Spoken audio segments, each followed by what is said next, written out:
महर्षि हरदूम के पुत्र गौतम ऋषि के आश्रम में एक दिन एक छोटा सा बालक आया।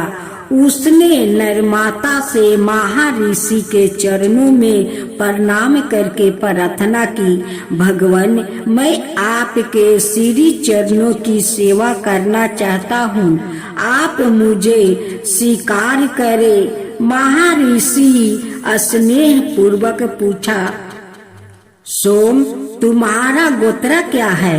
बालक बोला, मैंने अपनी माता से यह बात पूछी थी। मेरी माता ने कहा है कि जब वो युवा थी तब मेरे पिताजी के घर बहुत से अतिथि आया करते थे। माता जी अतिथि सेवा में ही बराबर लगी रहती थी, इसलिए वो गोत्र नहीं पूछ सकी। मेरी शैशव अवस्था में ही पिताजी परलोक चले गए। आताए सुभद्रा कुमार अभिमन्यु महाभारत के युद्ध में कौरवों द्वारा अन्याय पूर्वक मारे गए। उस समय उनकी पत्नी महाराज विराट की पुत्री उत्तरा गर्भवती थी। महाभारत का युद्ध समाप्त हो जाने पर रात्रि के समय पांडव शिविर में घुस कर अश्वत्थामा ने कहा, सोते हुए वीरों को मार डाला। द्रौपदी के 5 पुत्रा का भी उसने वध कर दिया। इस प्रकार गौरवों का पांडव वंश की परंपरा एकमात्र आधार उत्तरा का वो गर्भावस्था बालक ही था।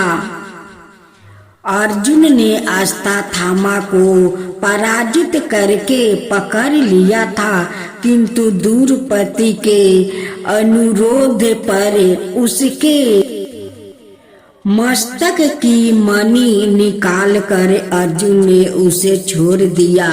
उस समय अश्वत्थामा की बुद्धि पापों से मलिन हो रही थी।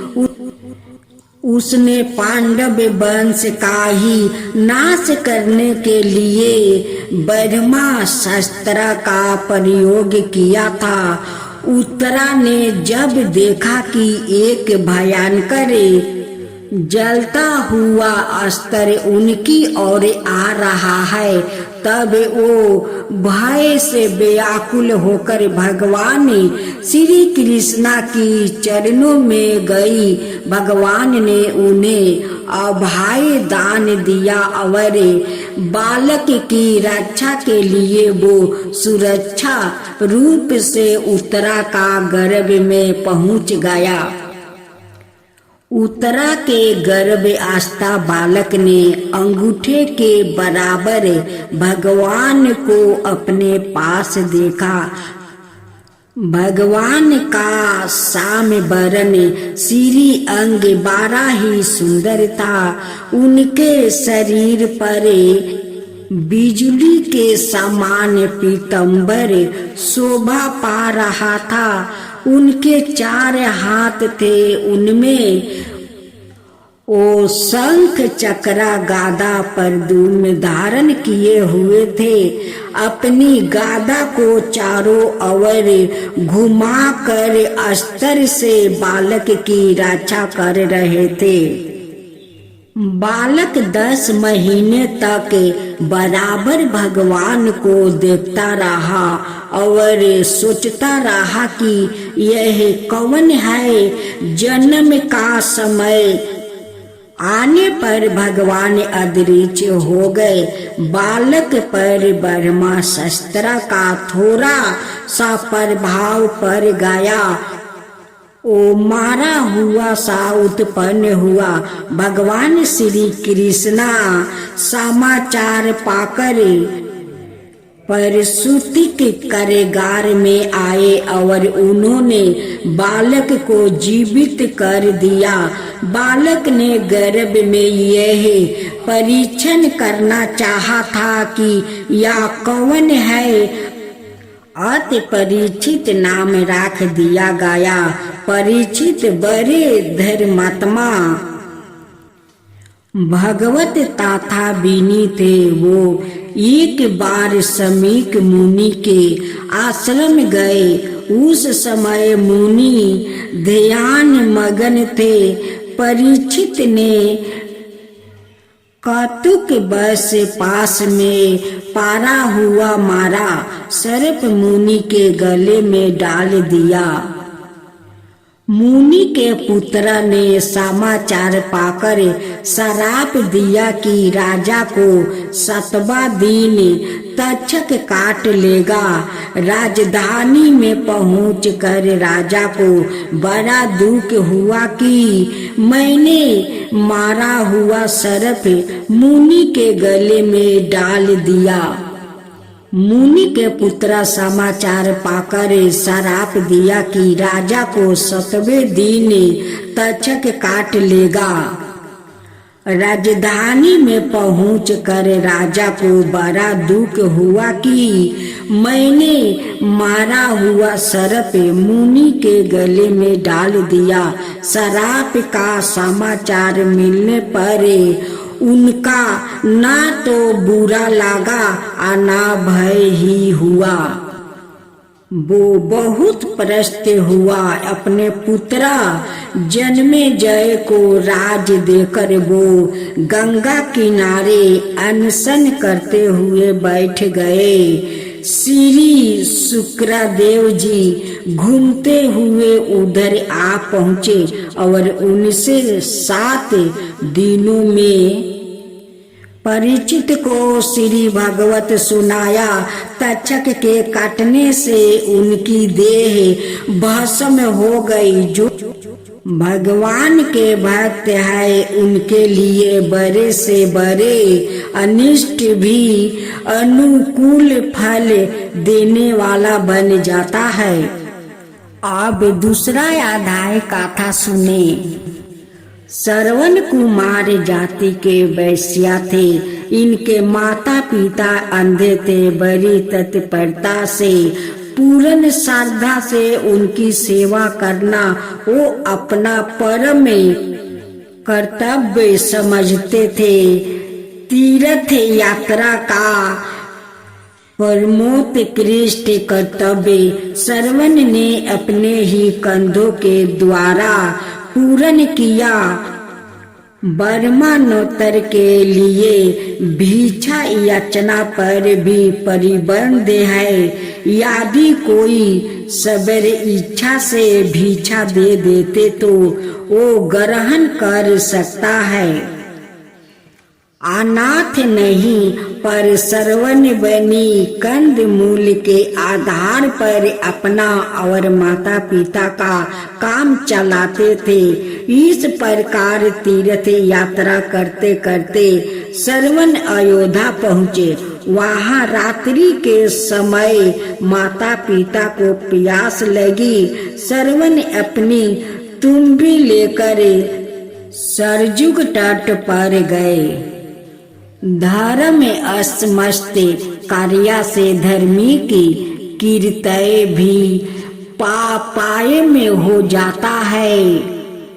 शास्त्र पादित नियम अनुसार युद्ध को छोड़कर अन्यत्र कहीं भी हाथी को मारना पाप है। दूसरी मर्यादा यह भी है कि केवल अनुमानित कार्य अकार्य है। महाराज दशरथ आखेट के लिए निकले थे।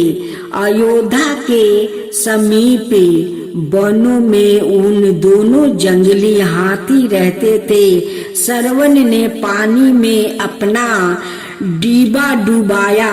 तब उससे जो शब्द हुआ उसे महाराज दशरथ अनुमान किया कि कोई हाथी पानी पी रहा है। अनुमान पर ही उन्होंने शब्द वेदी बाण शब्दों के आधार पर चला दिया। बाण श्रवण की छाती में लाग गया। माता पिता का भक्त बालक श्रवण चीख मार कर गिर पड़ा। वेदना से ग्रहण लाग गया। चीख सुनकर दशरथ उसी ओर गए जहाँ भक्त श्रवण पारा पारा छटपटा रहा था।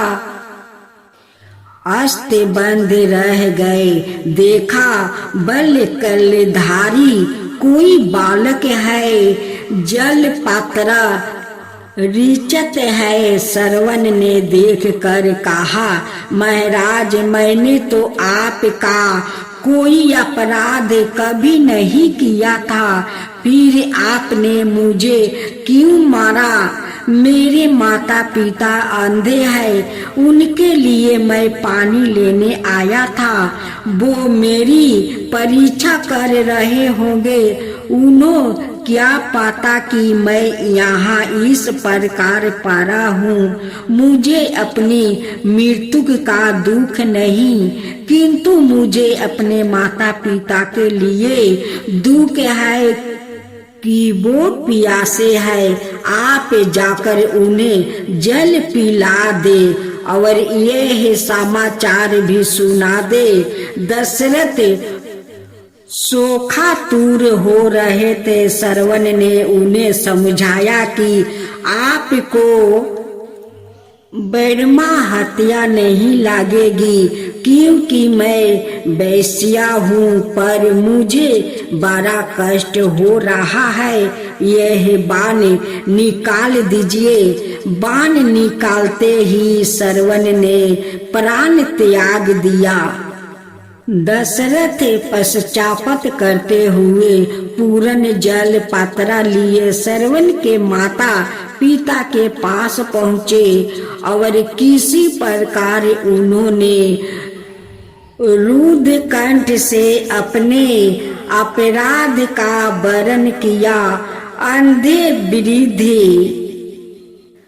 दंपति ने यह दुखद समाचार सुनकर कहा कि हमें भी श्रवण के पास ले चलो।